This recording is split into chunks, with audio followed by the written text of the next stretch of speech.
Hello so guys, আজকে আপনাদেরকে new class plate change করা দেখাবো। তো বন্ধুরা, তো এই যে দেখুন, এটা সুজুকি 125 সিসি। তো এটা আমরা ক্লাস প্লেট খুলবো। এই যে ফিল্টারটা দেখুন কি অবস্থা হয়েছে, ফিল্টার চেঞ্জ করে না অনেক দিন ধরে।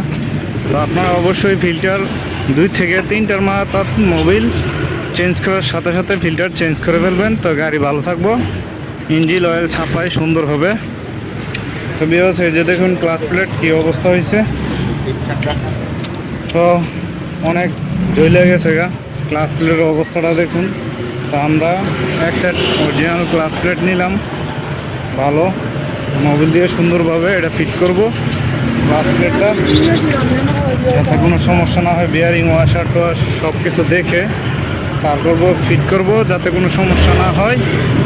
তো বন্ধুরা, তো গ্লাস প্লেট ফিটিং শেষ। এখন কাভার গ্যাসকেট ঠিক আছে কি না দেখে দেব, না ঠিক থাকলে গ্যাসকেট চেঞ্জ করে দেবো, তাইলে অয়েল লিক করবো না, ইঞ্জিন অয়েল।